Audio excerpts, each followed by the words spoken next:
Atos 4. Pedro e João perante o Sinédrio. Enquanto Pedro e João falavam ao povo, chegaram os sacerdotes, o capitão da guarda do templo e os saduceus. Eles estavam muito perturbados porque os apóstolos estavam ensinando o povo e proclamando em Jesus a ressurreição dos mortos.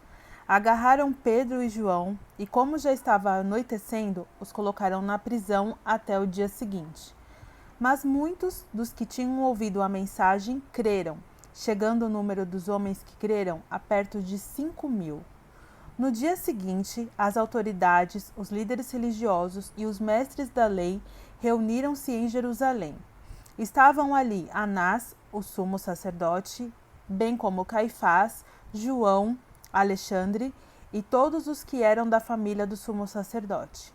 Mandaram trazer Pedro e João diante deles e começaram a interrogá-los.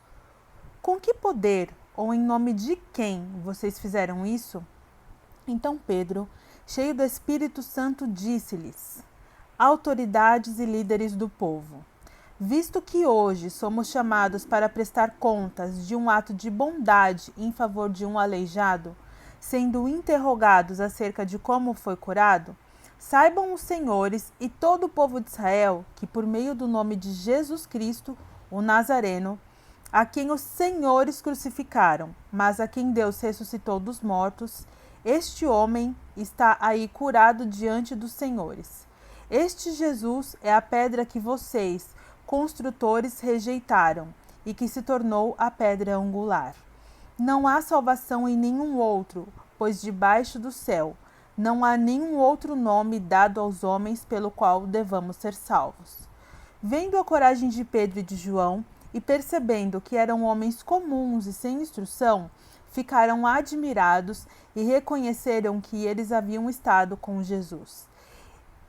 E como podiam ver ali, com eles, o homem que fora curado, nada podiam dizer contra eles. Assim, ordenaram que se retirassem do sinédrio e começaram a discutir, perguntando: que faremos com esses homens?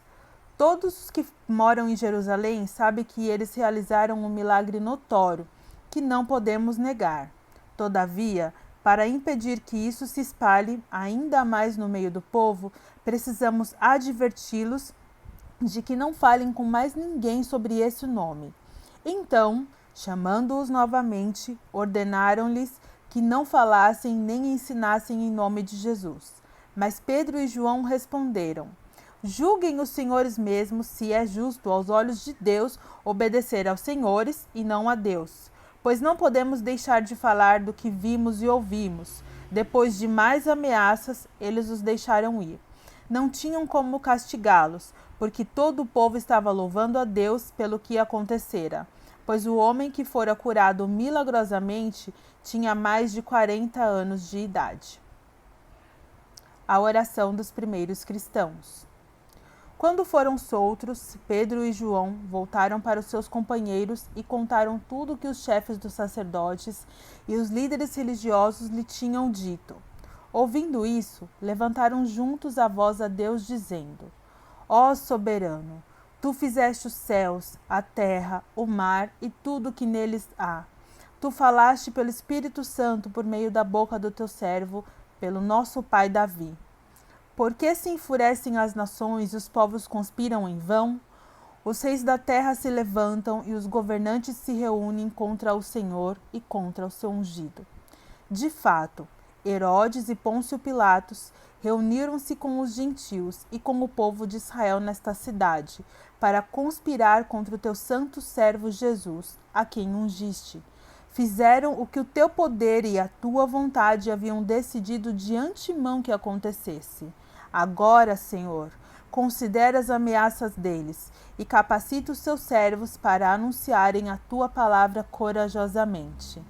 Estende a tua mão para curar e realizar sinais e maravilhas por meio do nome do teu santo servo Jesus. Depois de orarem, tremeu o lugar em que estavam reunidos. Todos ficaram cheios do Espírito Santo e anunciavam corajosamente a palavra de Deus. Os discípulos repartem seus bens. Da multidão dos que creram, uma era a mente e um coração. Ninguém considerava unicamente sua coisa alguma que possuísse, mas compartilhavam tudo o que tinham. Com grande poder, os apóstolos continuavam a testemunhar da ressurreição do Senhor Jesus, e grandiosa graça estava sobre todos eles. Não havia pessoas necessitadas entre eles, pois os que possuíam terras ou casas as vendiam, traziam o dinheiro da venda e o colocavam aos pés dos apóstolos, que o distribuíam segundo a necessidade de cada um. José, um levita de Chipre, a quem os apóstolos deram o nome de Barnabé, que significa encorajador, vendeu um campo que possuía, trouxe o dinheiro e o colocou aos pés dos apóstolos.